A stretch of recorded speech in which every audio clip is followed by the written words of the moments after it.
Meus queridos irmãos, eu peço que os irmãos abram suas Bíblias no livro de Atos, capítulo 3.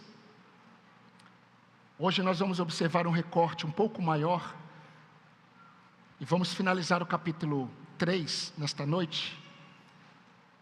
Atos capítulo 3, mantenha sua Bíblia aberta, nós não vamos ler o texto agora.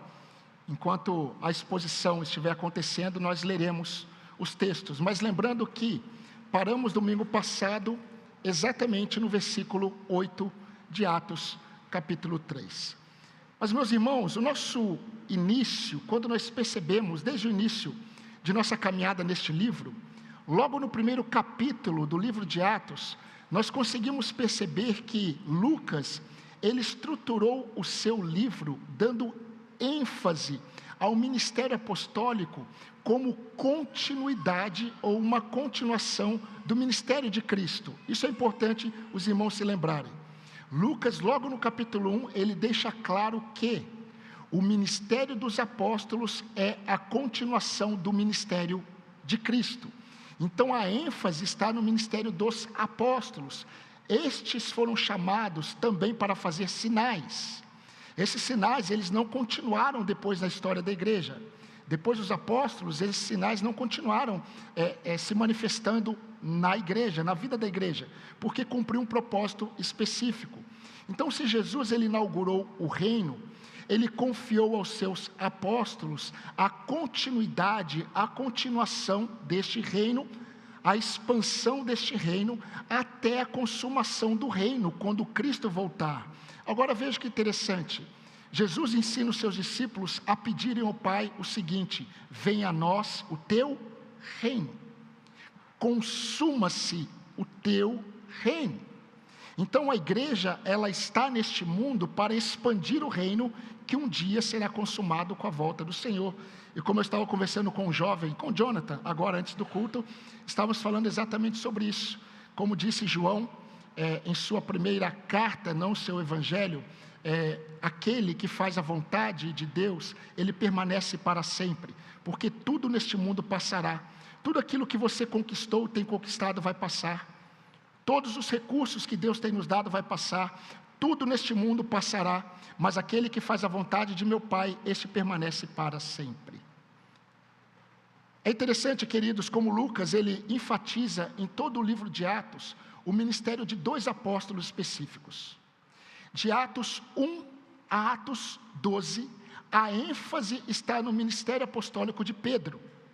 A partir do versículo 13, a partir do capítulo 13, até o capítulo 28, a ênfase está no ministério de Paulo.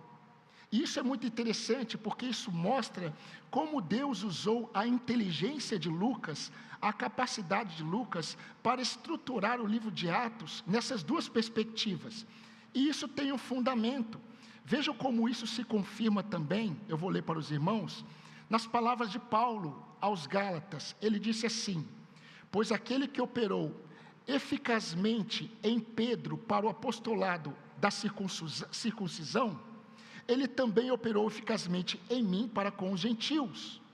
Ou seja, aquele que separou Pedro para o ministério entre os judeus, é o mesmo que me separou para o ministério aos gentios. Então faz todo sentido, meus irmãos, Lucas estruturar o seu livro nessas duas perspectivas: o ministério de Pedro aos gentios, aos judeus, e depois o ministério de Paulo aos gentios. Por que isso?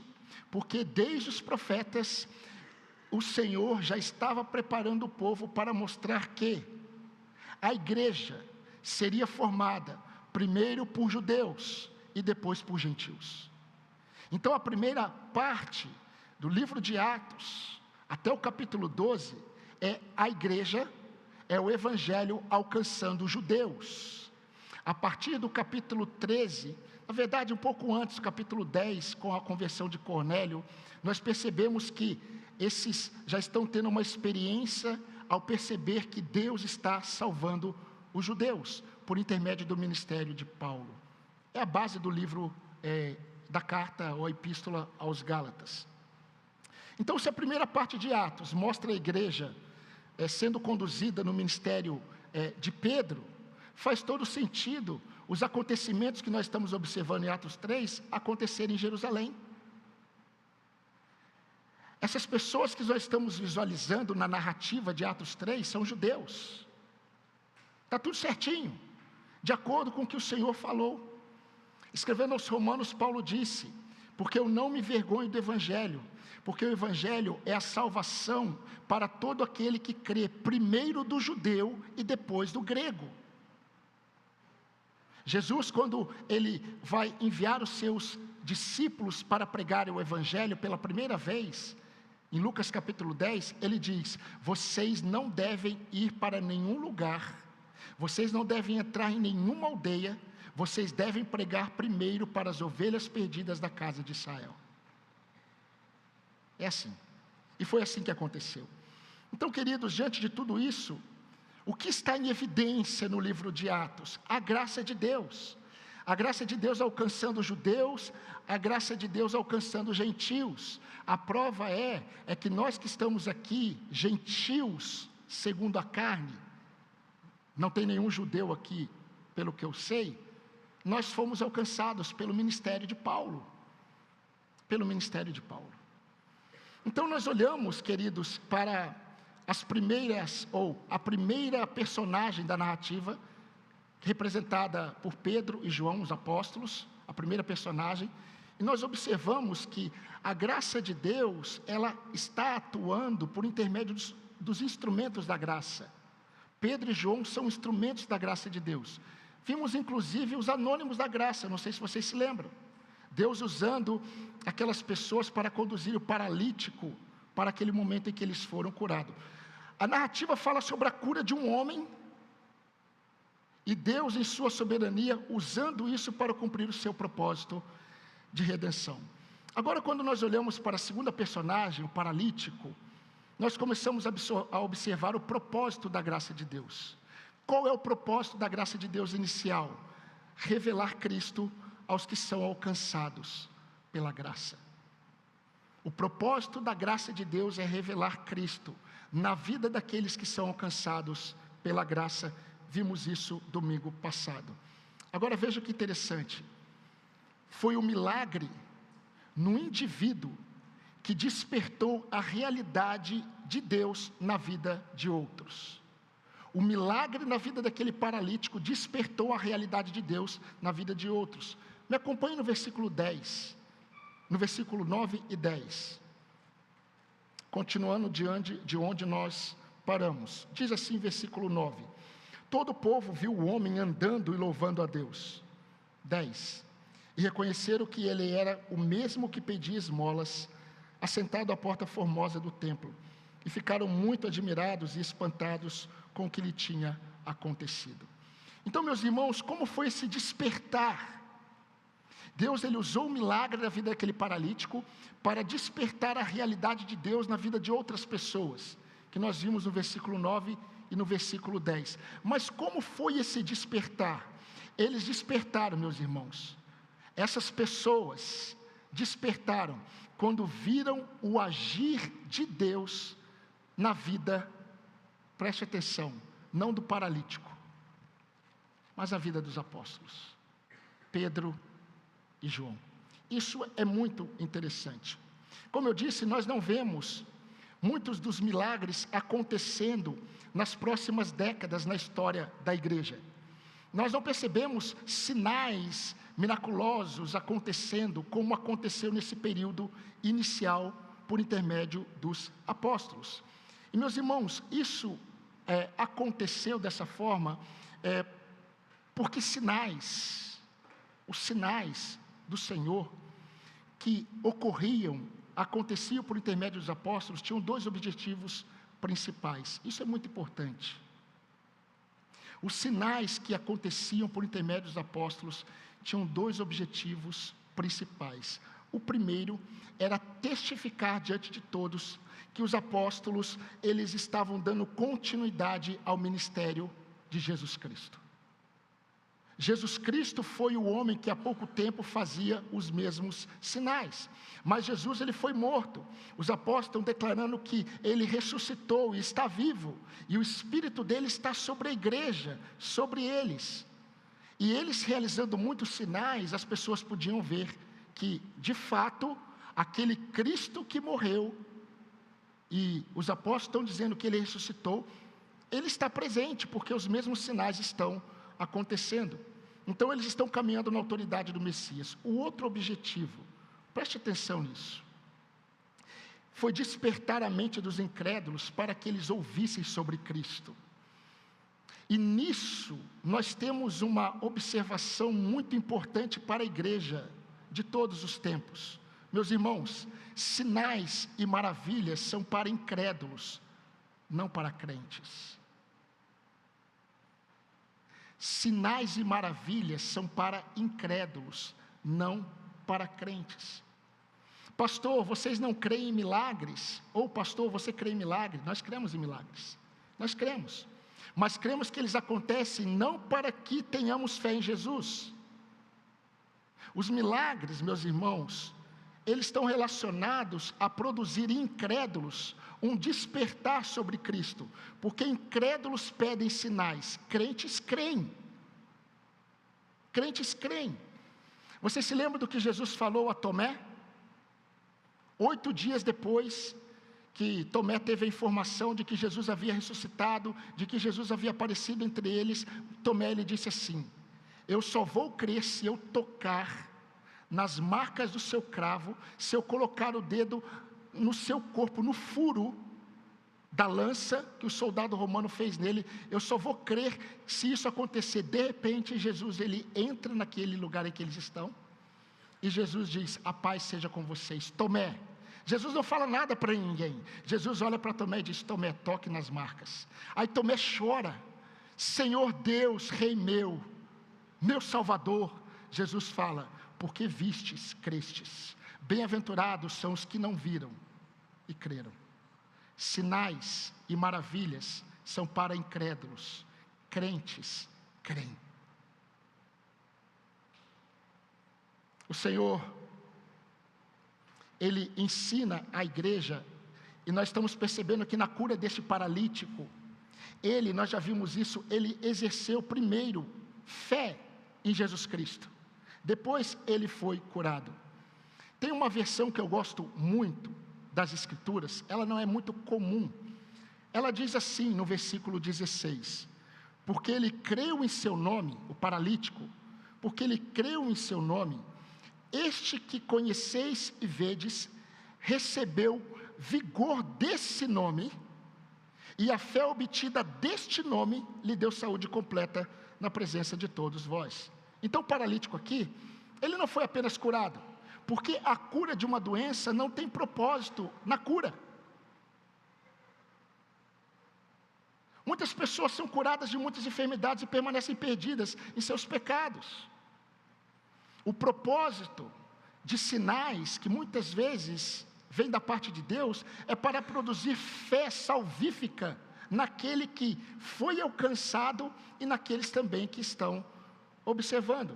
Agora hoje, meus irmãos, o propósito é olharmos para a terceira personagem, o povo.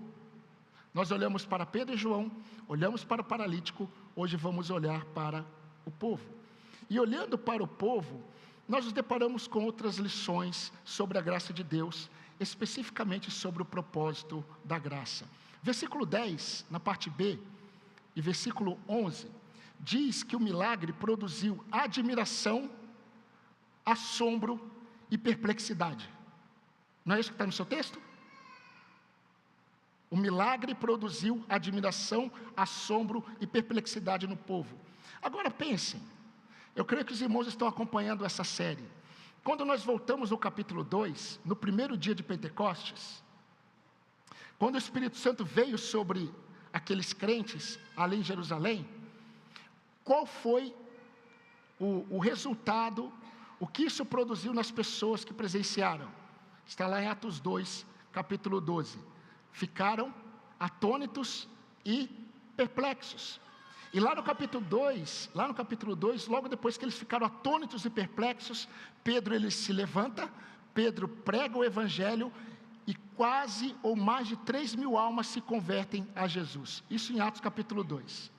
Em Atos capítulo 3, este homem é curado. E sabe como que o povo fica? Atônito, perplexo, maravilhado. E o texto diz que Pedro se levanta e Pedro novamente, ele prega o evangelho. Então, meus irmãos, a lição que eu quero destacar hoje, agora começamos o nosso sermão de hoje, é mostrando que o propósito da graça também é revelar a graça de Deus como graça. O propósito de Deus, o propósito da graça de Deus é revelar a graça de Deus como graça. Ou seja, revelar a graça de Deus diante da culpa. Agora vamos continuar lendo o texto, versículo 11 ao 17.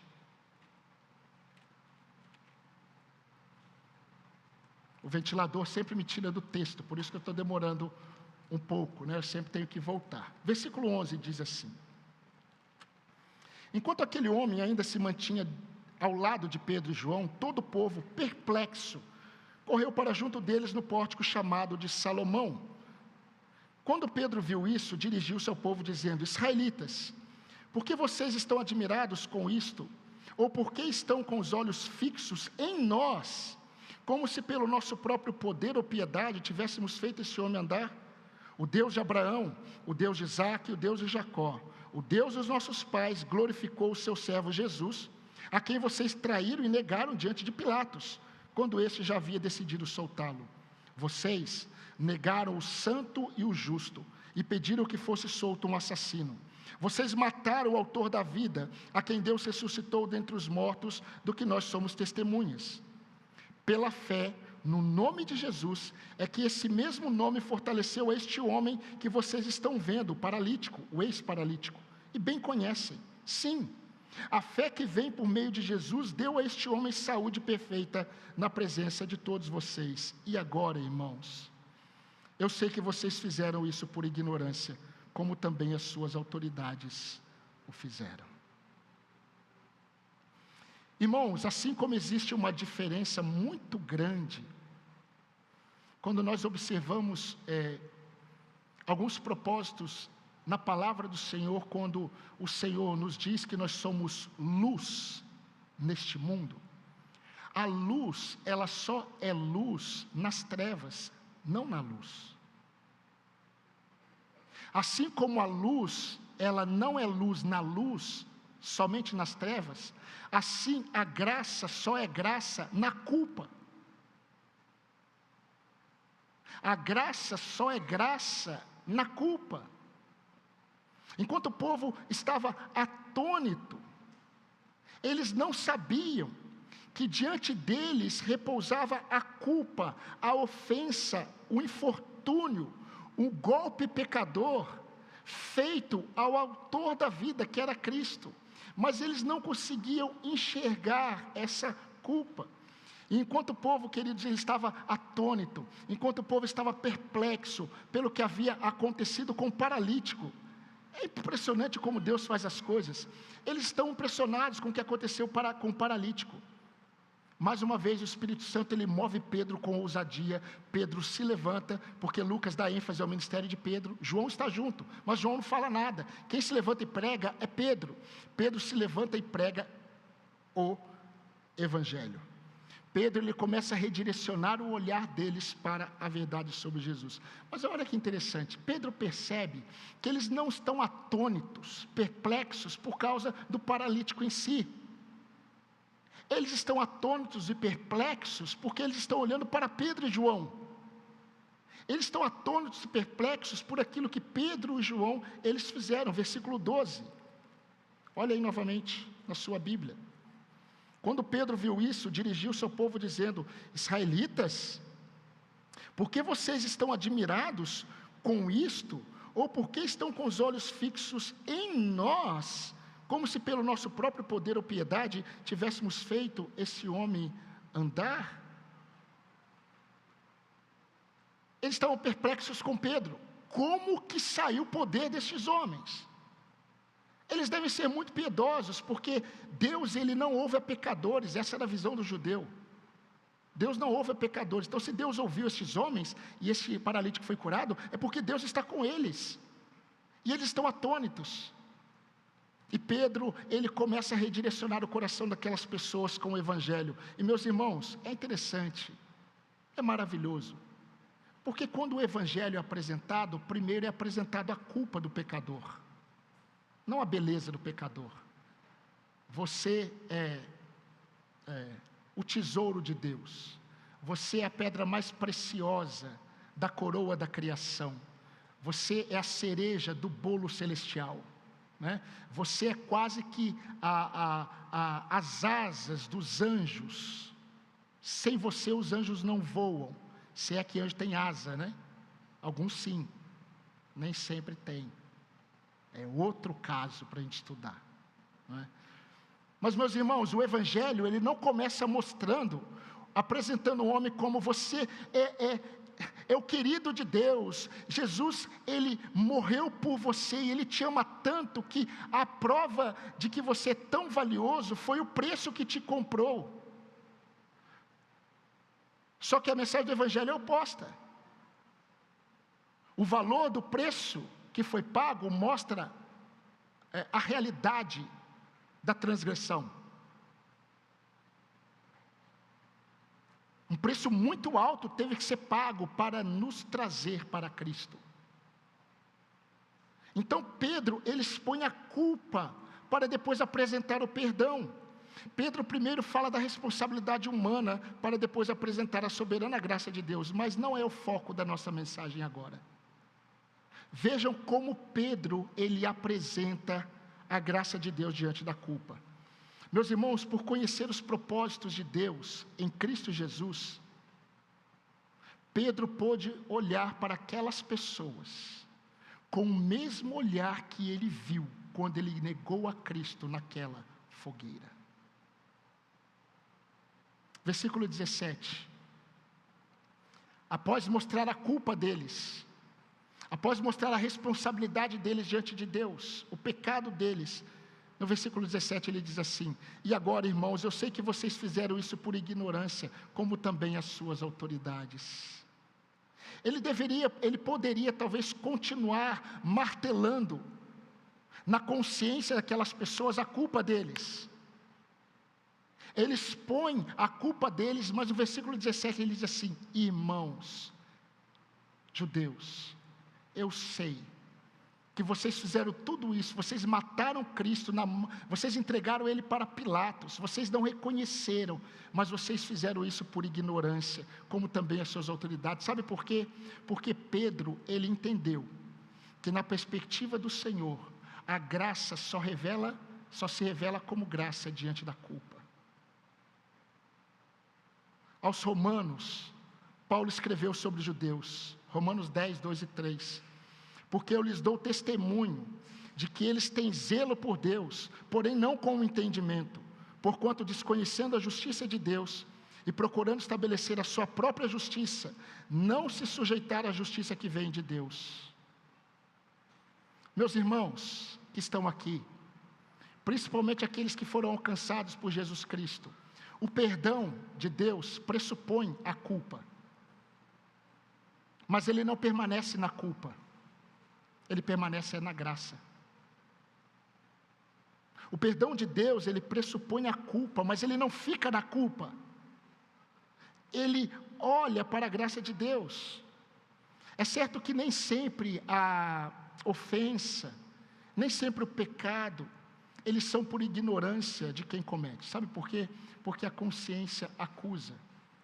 Mas mesmo assim, nunca a ofensa será maior do que a graça. Nunca.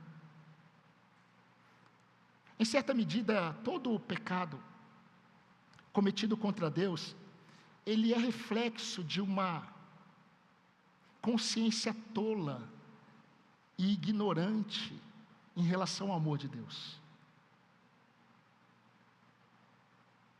Todo pecado cometido contra Deus é uma certa ignorância em relação ao amor de Deus. Porque se nós tivéssemos uma visão muito clara do amor de Deus, nós não lutaríamos contra a ofensa, contra o pecado, porque nós temos que nos guardar para não pecarmos, não. Ia ser uma resposta ao amor de Deus que nos alcançou e nos concedeu Cristo. Mas a verdade é que onde abundou o pecado, superabundou a graça, Romanos 4:20. Jesus disse na crucificação: Pai, perdoa-lhes, porque eles não sabem o que fazem. A mesma coisa que Pedro está dizendo no versículo 17. Vocês fizeram isso, são culpados, são responsáveis. Mas se vocês fizeram isso contra Deus, é porque vocês estavam na ignorância. Eu nunca conseguirei apresentar a graça para vocês, martelando na culpa de vocês. Eu preciso apresentar a culpa de vocês para revelar a graça, porque assim como a luz só é luz nas trevas, a graça só é graça na culpa. Na culpa, na ofensa. Querido, sabe por que nós temos muitas dificuldades em perdoar quem nos ofende?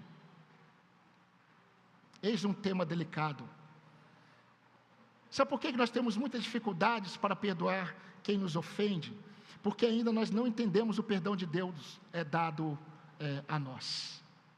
Nós não entendemos. Nós ignoramos, meus irmãos, que o amor incondicional, ele não está condicionado ao pecador. O amor incondicional, ele não tem os olhos presos, fixos no pecador, no ofensor. Por isso que é incondicional. Por isso que é incondicional. E quando nós olhamos, meus irmãos, enquanto nós olhamos ou olharmos para a ofensa, sem a graça, nós desejaremos apenas justiça, quando não justiça própria. Essa é a verdade dos nossos corações. Mas eu acho muito interessante, porque quando eu estava escrevendo esse sermão e pensando nele, eu imaginei como nós somos. Nós, em relação a nós pedimos para que Deus perdoe as nossas ofensas, e nós até desejamos que Ele não se lembre mais, é isso? Mas quando nos ofendem, a ofensa não sai da nossa mente. Não pode haver graça, sabe por quê? Porque nós estamos somente na culpa do ofensor. Mas a graça de Deus se revela como graça na culpa, não é na ofensa. E o que nós fazemos quando nós somos ofendidos? Se diante da ofensa nós apresentamos justiça própria, a graça de Deus nunca estará presente, apenas a lei. Apenas a lei. Eu estava lendo essa semana aquele trecho de Mateus capítulo 18, quando Jesus ele conta uma parábola para os discípulos, não para as pessoas, para os discípulos. Ele conta uma parábola após Pedro levantar o questionamento. Pedro disse assim: Senhor, quantas vezes eu tenho que perdoar o meu irmão? Quantas? Até quando eu tenho que perdoar meu irmão? Nós sabemos da resposta de Jesus, mas é interessante a parábola que Jesus conta, conhecida como a parábola do servo devedor. Um senhor tinha muitos servos e muitos dos seus servos deviam para ele. E aí o seu senhor chamou esses servos que deviam para a prestação de contas. Mas tinha um que devia muito. Ele devia 1.000 talentos. E aí o Senhor falou para aquele servo que devia 1.000 talentos: olha, eu vou vender você como escravo, eu vou vender você, vou vender sua família, seus filhos, a sua casa, para que cubra a dívida. E aquele homem, ele se prostrou, ele chorou e disse assim: tenha paciência comigo, eu não tenho condições de pagar. E aquele senhor compadecido, ele perdoou toda a dívida. E aí aquele servo, ele saiu e ele chamou um conservo dele, que devia para ele.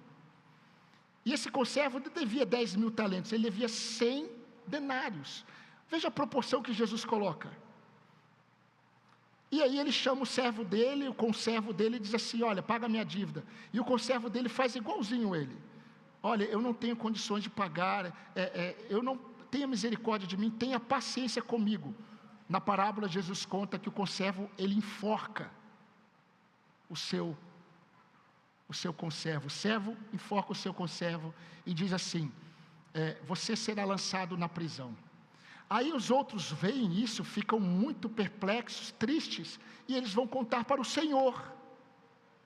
Aí o Senhor chama aquele servo e diz assim, eu vou ler na íntegra como Jesus disse: então o seu Senhor, chamando-lhe, lhe disse: servo malvado, perdoei-te aquela dívida toda, 10.000 talentos, porque me suplicaste. Não devias tu igualmente compadecer-se do teu conservo, como também eu me compadeci de ti? E indignando-se, o seu senhor o entregou aos carrascos, até que lhe pagasse toda a dívida. Assim também, agora Jesus se volta para os discípulos, para Pedro, e diz: assim também meu Pai Celeste vos fará, se do íntimo, não é do externo, se do íntimo não perdoardes cada um a seu irmão. É diante da ofensa que a graça se revela como graça. E é interessante porque a graça nunca vem da parte de quem ofende. A graça sempre vem da parte daquele que é ofendido. A graça não é para quem merece. A graça, ela não é para os que acreditam que conseguem. A graça, ela não é para os fortes. A graça, ela não é para aqueles que se consideram justos diante de Deus. A graça não pode se manifestar como graça para os que se acham autossuficientes. A graça tem o propósito de se revelar como graça para aqueles que são indignos. Paulo disse aos Romanos: se é pela graça, já não são pelas obras, do contrário, a graça já não seria graça. Romanos 11, 6. Irmãos, nós somos alcançados pela graça quando nós ofendemos a Deus no simples fato de existirmos como Adão. Vocês entenderam o que eu acabei de dizer?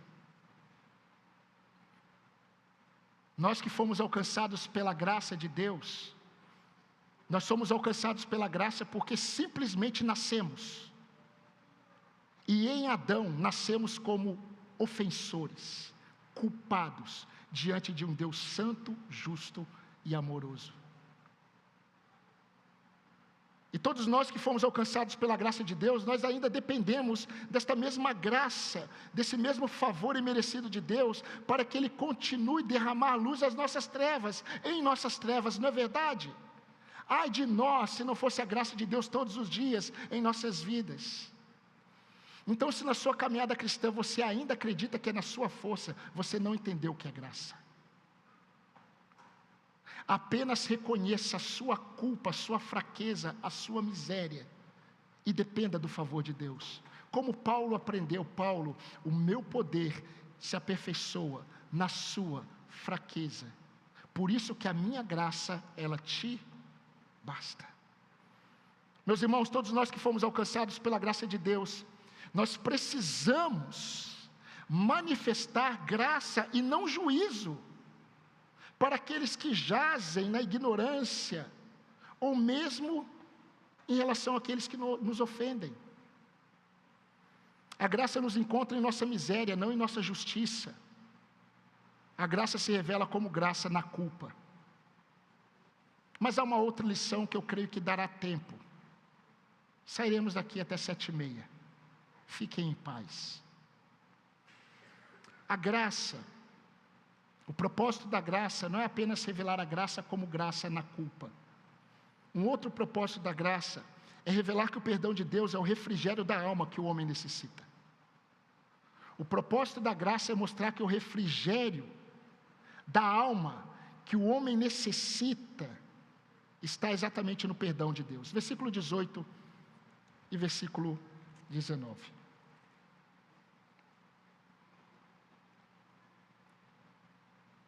Mas Deus assim cumpriu o que tinha anunciado anteriormente pela boca de todos os profetas, que o seu Cristo havia de padecer. Portanto, arrependam-se e se convertam para que sejam cancelados os seus pecados.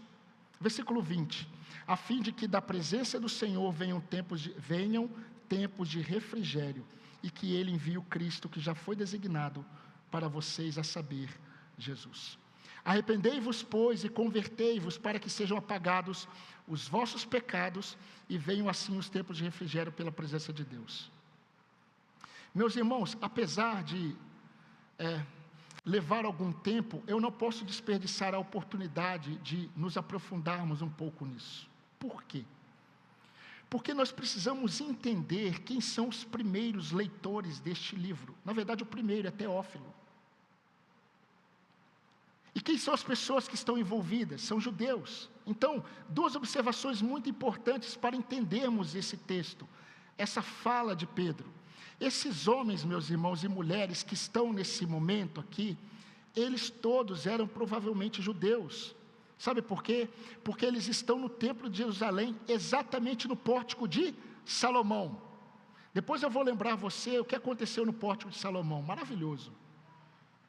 No versículo 11, mostra que eles estão no pórtico de Salomão. Então, eles são judeus.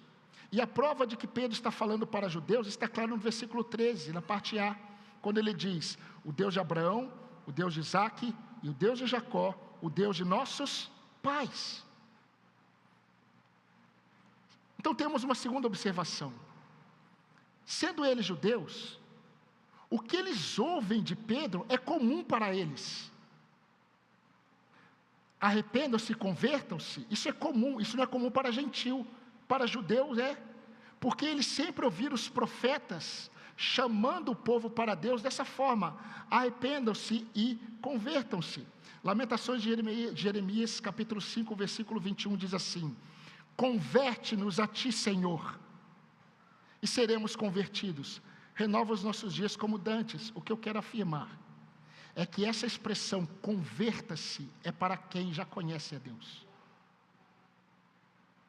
Volte-se para Deus. Essa expressão não é para gentil. Para gentil é arrependa-se e creia. Não converta-se, porque ele não tem para onde se converter. Ele não recebeu a lei de Deus. Ele está longe de Deus. O judeu está mais perto, porque ele recebeu as promessas, as leis, então eles estão mais perto. Oséias 14, 2 diz assim, o profeta Oséias falando com o povo de Israel: tenham com vocês palavras de arrependimento e convertei-vos ao Senhor. Digam-lhe: perdoa toda iniquidade, Senhor, aceita o que é bom, em vez de novilhos, os sacrifícios dos nossos lábios. Agora a pregação de Pedro, quando eles ouvem Pedro dizendo, arrependam-se e convertam-se, eles estão acostumados a ouvir isso nas sinagogas, por meio dos profetas. Voltem-se para Deus. Então, meus irmãos, qual é a questão que eu quero destacar aqui? Eles não entendiam que eles estavam em direção oposta a Deus. Eles não entendiam que eles estavam em direção oposta a Deus. Sabe qual é a prova? Eles estão em Jerusalém. Eles estão orando na oração da tarde, das 3 horas. Eles estão cumprindo os ritos. Mas quando eles ouvem que eles devem se arrepender e se converter, Pedro deixou claro o pecado deles. Sabe qual foi o pecado deles?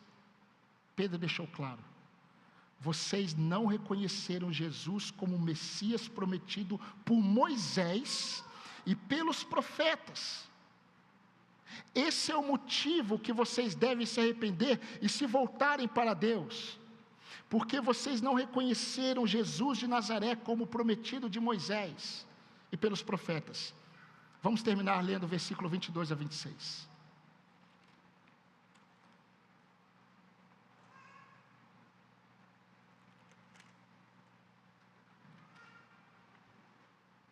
Porque Moisés disse: o Senhor Deus fará com que do meio dos irmãos de vocês se levante um profeta semelhante a mim. A esse vocês ouvirão em tudo o que ele lhe disser. Moisés disse isso. Quem não der ouvidos a esse profeta será exterminado do meio do povo. Moisés disse isso. E todos os profetas, a começar com Samuel, que mais do que um juiz, ele era um profeta. Assim como todos que falaram depois dele também anunciaram esses dias: vocês são os filhos dos profetas e da aliança que Deus estabeleceu com os pais de vocês, dizendo a Abraão: na sua descendência serão abençoadas todas as nações da terra. Gênesis 12. Tendo Deus ressuscitado o seu servo, Jesus, enviou primeiramente a vocês para abençoá-los, no sentido que cada um abandone as suas iniquidades. Vocês percebem? Então, arrependimento e conversão, voltar-se para Deus, era reconhecer que Jesus é o Cristo de Deus, e nele o perdão de Deus é concedido pela graça. Agora vamos para questões mais práticas. O que é, meus irmãos, o perdão de Deus para os que creem em Cristo? O que é o perdão de Deus para os que creem em Cristo? O perdão de Deus, meus irmãos, nada mais é do que refrigério para uma alma cansada. Se arrependam e convertam-se para que vocês experimentem tempos de refrigério. O refrigério da alma, ele vem quando os pecados são cancelados. O refrigério da alma, ele vem quando a culpa é removida. O refrigério da alma, queridos, ele vem pela presença do Senhor, e o Espírito Santo sobre os que creem é a presença de Deus. Meus amados irmãos, mais uma vez eu vou dizer o que eu tenho dito: a alma humana busca o que não sabe do que precisa, e quando acha que encontrou, não tem satisfação na busca. A alma humana busca o que ela não sabe que precisa, do que precisa, e quando acha que encontrou, ela percebe que ela não encontrou. A alma humana nunca encontrará uma resposta para os seus anseios, medos e angústias, longe do refrigério que somente Deus pode conceder. Eu creio que o grande problema da humanidade em relação à ansiedade, em relação ao vazio da alma, nunca será solucionado com medicamentos ou psicotrópicos. Sabe por quê? Há uma culpa na alma do homem que ele não sabe de onde vem. E essa culpa está relacionada a Deus. A mensagem do Evangelho que Paulo pregava é: reconciliem-se com Deus. Porque todo homem sem Cristo, ele nasce como inimigo de Deus. Justificados, pois, mediante a fé, temos paz com Deus. Que paz é essa? É a paz da reconciliação. Então, o homem, ele foi criado para Deus, mas sem Deus ele não consegue enxergar o que pesa a sua alma cansada. E o que pesa em sua alma cansada é exatamente, meus irmãos, a culpa diante do Criador. É o peso da religiosidade que mente sobre a presença de Deus. E rapidamente deixa eu dizer algo que eu acredito sobre religiosidade. Isso tanto no contexto evangélico, quanto no contexto de qualquer religião. A religiosidade, ela alivia uma culpa da consciência que não pode ser removida pela religião. Vocês já viram aqueles: eu fui na missa hoje, já fiz minha parte. Aí tem o outro lado: eu já fui no culto hoje, já fiz a minha parte. A religiosidade, ela alivia uma culpa na consciência que não pode ser removida pela religião. Mas há uma outra questão: a religiosidade, ela promete uma presença do sagrado que ela não pode conceder.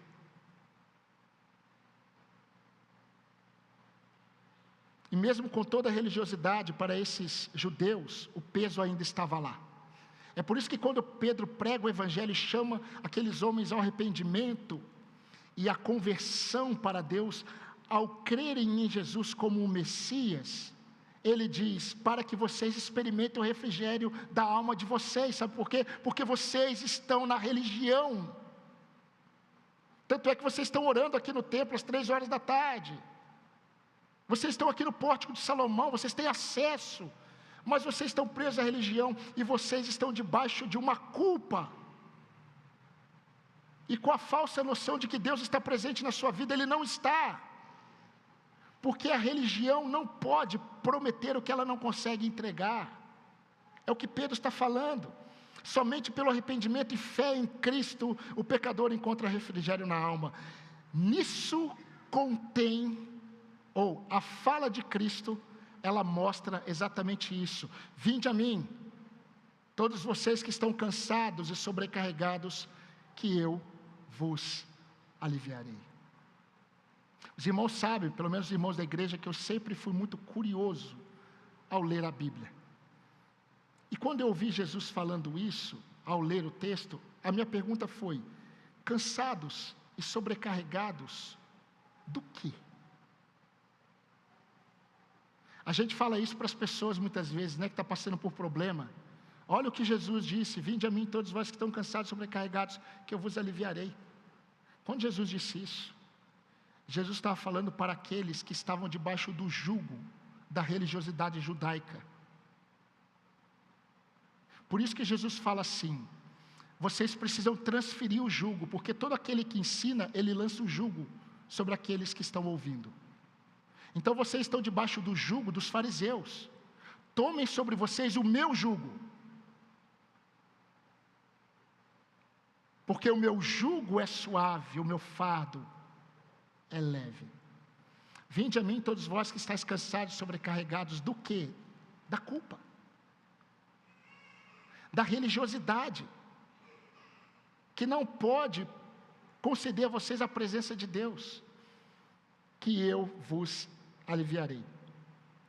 Cansados, sobrecarregados por causa de doenças que são curadas, como a do paralítico? Não, porque pessoas podem ser curadas, desde o início eu tenho falado sobre isso, pessoas podem ser curadas por Deus e morrer e ir para o inferno. Receberam a graça de Deus, mas não reconheceram Cristo como único e suficiente Salvador, a ponto de se renderem a Ele. Vinde a mim todos vós que estáis cansados, sobrecarregados pelo peso da culpa diante de Deus e pelo peso da ausência eterna de Deus. E meus irmãos, sabe por que o homem ele não consegue enxergar a graça de Deus? Eu vou dizer para você, não nas minhas palavras, mas nas palavras de Paulo aos Coríntios. Se o nosso evangelho está encoberto, é para os que se perdem que está encoberto, nos quais o Deus desse século cegou o entendimento dos incrédulos, para que lhes não resplandeça a luz do evangelho da glória de Cristo, o qual é a imagem de Deus. A graça revela que o perdão de Deus é o refrigério que a alma cansada necessita. Capítulo 4, versículo 4. Veja o que acontece depois dessa pregação. Muitos que tinham ouvido a mensagem creram. Muitos que tinham ouvido essa mensagem creram, totalizando agora cerca de 5.000 homens, fora mulheres e crianças, que foram convertidos a Jesus. Eu quero agora, na parte final dessa minha exposição, falar sobre algumas coisas mais práticas para você, meu querido ouvinte. Talvez a razão de sua inquietação, talvez a razão da insatisfação da sua alma hoje, talvez a razão do peso que você carrega em sua alma, não tem nada a ver com aquilo que está acontecendo na sua vida. Não tem a ver com aquilo que aconteceu, com as coisas que aconteceram, ou com aquilo que está acontecendo em sua vida. Mas o peso na sua alma é devido à sua condição diante de Deus hoje. Você nunca foi convertido. Você nunca foi convertido. Você viveu entre os crentes, mas Cristo nunca foi o seu Salvador. Você precisa se arrepender e crer em Jesus. Sabe por que muitos escândalos acontecem na igreja? Não é porque crentes caem, é porque pessoas que nunca foram convertidas, têm rótulos de crentes, caem. Não significa que aquele que é crente, ele não caia.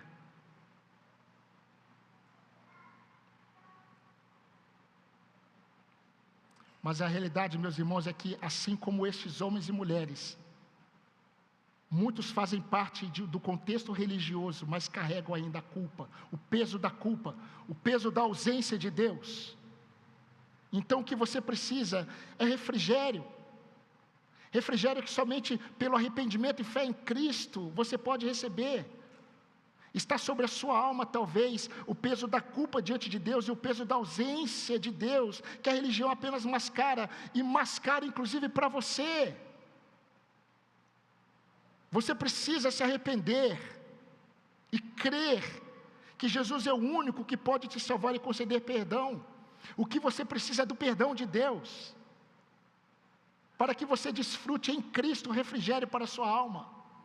Não tem a ver com os acontecimentos, tem a ver com a sua posição, condição diante de Deus hoje. Não saia daqui, continuando a viver uma falsa religiosidade, uma falsa visão de que Deus está com você, uma falsa visão de que você está perdoado diante de Deus. Não, o peso na sua alma é prova que isso ainda não aconteceu. Fazer a vontade de Deus é pesado. Estar na igreja é pesado. Eu tenho, porque a minha vontade não é. Isso diz muito sobre onde você está. Se arrependa, creia. Você precisa se render a Jesus e crer que somente nele há salvação. Não há salvação no cântico que você canta, não há salvação no culto que você participa, não há salvação na igreja que você frequenta, somente em Cristo há salvação. Atos 4:12, Paulo vai falar isso para as autoridades, porque só há um nome dado entre os homens para que os homens sejam salvos, e esse nome é Jesus Cristo de Nazaré. Agora uma palavra aos meus amados irmãos, salvos em Jesus, alcançados pela graça. Queridos, ao sermos justificados mediante a fé em Jesus, deixa eu afirmar uma coisa para você: nós temos paz com Deus. Amém, irmãos? Nós temos paz com Deus.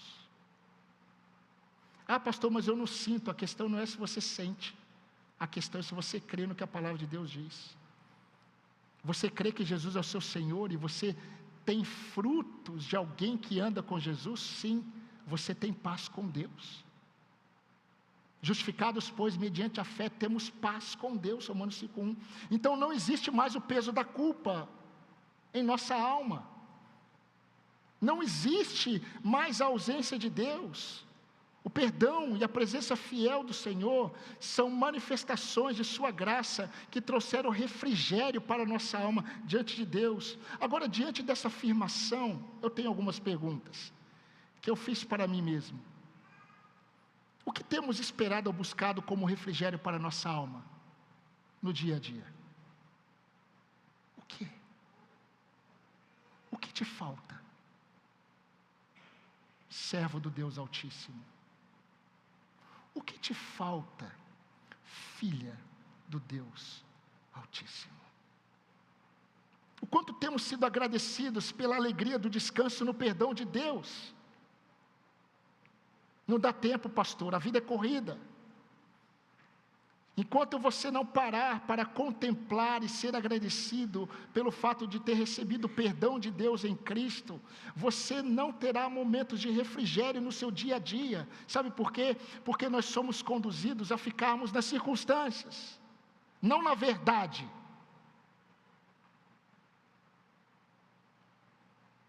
O que nós temos permitido roubar a nossa paz? Eu estou caminhando para o fim. Sendo que nós não somos mais inimigos de Deus, sendo que nós somos amigos de Deus, nós não somos mais réus, nós somos filhos. Eu acho muito interessante, voltando para o pórtico de Salomão, tudo o que está acontecendo aqui, está acontecendo no pórtico de Salomão. Sabe o que aconteceu um tempo atrás no pórtico de Salomão? A Bíblia fala que Jesus passeava, ele passeava pelo pórtico de Salomão. Enquanto ele passeava pelo pórtico de Salomão, ele disse assim: as minhas ovelhas ouvem a minha voz, eu as conheço, elas me seguem, eu lhes dou a vida eterna e elas jamais perecerão, e ninguém as arrebatará de minha mão. João capítulo 10, 23 a 28. E sabe o que está acontecendo agora no pórtico de Salomão? Não apenas o paralítico está ouvindo a voz de Jesus.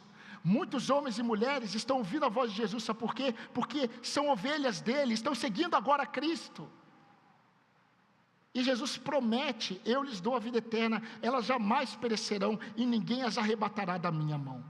Queridos, se o Senhor, queridos irmãos, se o Senhor nos concedeu a resposta para a nossa alma cansada e culpada, o que tem abatido a nossa alma? O que tem abatido a sua alma, meu irmão, minha irmã?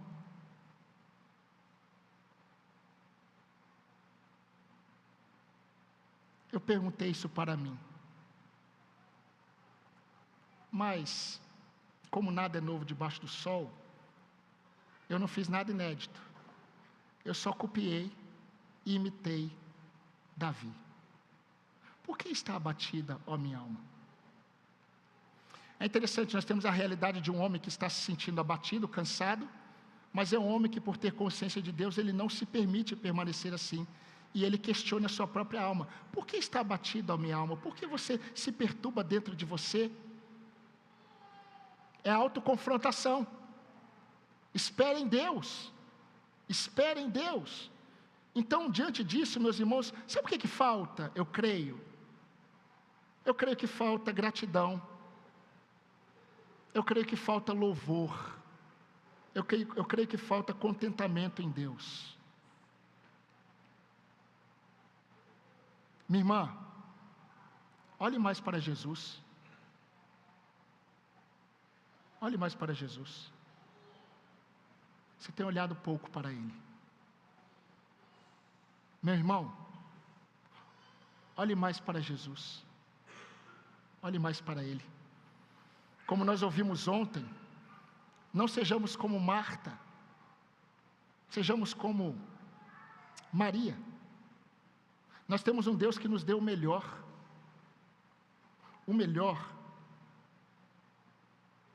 que é Cristo, já nos concedeu paz e descanso para a nossa alma. O resto, a graça nos susterá. O resto, a graça nos susterá. Aquele que não poupou o seu próprio filho, como não nos dará com ele todas as coisas? E para terminar, meus irmãos, terminar mesmo, lembre-se de uma coisa: o fim dos que creem é na presença do Senhor para todo sempre, e nada pode nos separar deste maravilhoso fim. Sabe o que é isso?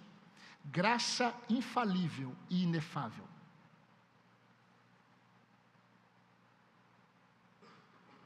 Graça infalível e inefável. Ninguém, nenhuma das minhas ovelhas podem ser arrebatadas da minha mão. Eu lhes dou a vida eterna. Vamos orar.